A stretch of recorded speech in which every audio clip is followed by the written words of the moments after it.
Hello guys. कल के सोमवार से जो ट्रेडिंग स्टार्ट होगा 13 मई से, उसके लिए हम इस सेशन कर रहे हैं। तो आपके सामने एक इनिशियल बैलेंस का जो सेटअप यहाँ पे लगाया गया है।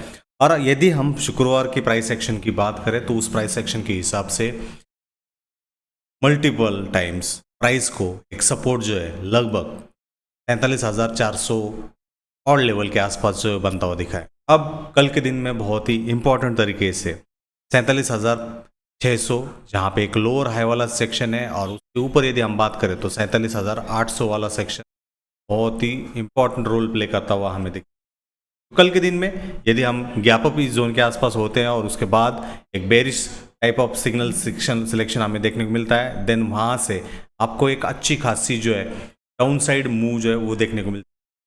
दूसरा रिसेम्बलेंस ये रहेगा कि ये वाला जोन जहाँ पे सेलर्स उनकी एक्टिव वाले मोड जो है अच्छे तरीके से करेंगे, एंड इन दैट केस ये कंसोलिडेशन हाई वाला जोन जो है वो उनके स्टॉप लॉसेस जो है वो प्लेस करते हुए हमें देखने को मिल सकते हैं। तो ये स्टॉप लॉस प्लेसमेंट वाला जोन जो है बहुत ही ज़रूरी है, और इसमें एक फ्रेश अपॉर्चुनिटी जो है सेलर्स के लिए वहाँ पे रहेगी। और यदि ये सेलर्स यहाँ पे टोटल कंट्रोल में हमें देखने को मिल जाते हैं, देन ऑब्वियसली वहाँ पे अपॉर्चुनिटी जो है निचले स्तरों पर रहेगी, जहाँ पे जो जोन बायर्स का इंटरेस्ट वाला रहेगा थोड़ा बहुत यहाँ पे रहेगा। और यदि वो उमड़ते नहीं है, इन दैट केस ये ट्रेंड लाइन जो कि डेली टाइम फ्रेम के हिसाब से एक सपोर्टिव रोल का प्ले करते हुए काम करती हुई हमें दिख रही है, और इसके आसपास यदि चीज़ नहीं होती है तो एक डाउन साइड वाला चीज़ होते हुए दिख सकता है।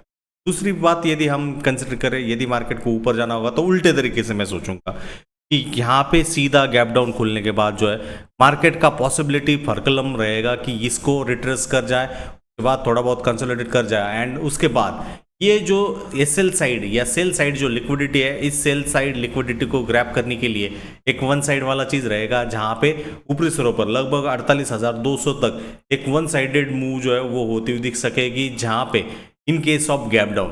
तो ये बात रखिए ध्यान में कि यहाँ पे मार्केट के लिए चीज़ है, यदि फ्लैट ओपनिंग होती है और इसी जोन के आसपास यदि मार्केट अटक जाता है, या कह लीजिए लगभग 47,800 तक, ये 300 पॉइंट वाले जोन में मेरे हिसाब से सेलर जो है वो एक तगड़े तरीके से जो सेल करते हुए दिखेंगे, क्योंकि ऑलरेडी सेलर्स यहाँ पे मार्केट में उतरे हुए एंट्री करके रखे हुए हैं, वो अच्छे खासे प्रॉफिट में है, और मार्केट की और सोल टेरिटरी का कंसिडरेशन करते हुए मार्केट की रैली करने की चांसेस यदि हो गए तो वहाँ पे 48,200 वाला सीन रहेगा।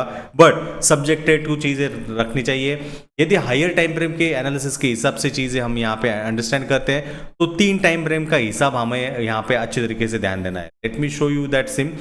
तो 3 टाइम फ्रेम के हिसाब से डेली टाइम फ्रेम वाला सपोर्ट जोन यहाँ पे आ रहा है, और वीकली के हिसाब से जो रोल रिवर्सल वाला जोन है वो 46,404 है, और उसके नीचे यदि हम बात करें तो मंथली वाला जो सपोर्ट जोन है वो 46,000 के आसपास है। तो कोई भी एक्सटेंसिव मूव ऊपर जानी है, then gap down must important है। गैप अप यदि कर जाता है या कोई भी चीज कम बैक वाली वहां पे होती है, देन रिट्रेसमेंट वाला जो जोन है वो 48,200 के आसपास वहां पे रहेगा। इन दैट केस ये लो या ये ट्रेंड लाइन वहां पे सपोर्टिव पकड़ के रख जाती है, तो यहाँ पे सेलर्स के लिए डेली टाइम फ्रेम के हिसाब से चीज रहेगी, और उसके बाद ये जोन की तरफ जो है हम वहां पे जाते हुए दिख सकते हैं। तो पॉसिबिलिटी कोई भी रहेगी, उसमें लाइव मार्केट में आप कैसे चीज़ें अंडरस्टैंड करते हो वो चीज़ रहेगी। तो इसीलिए ये शॉर्ट वीडियो बनाया था। तो कैसे लगा आपको ये वीडियो, ज़रूर कमेंट करते हुए आपके दोस्त प्रियजन परिवार के साथ ज़्यादा से ज़्यादा शेयर करिए। धन्यवाद।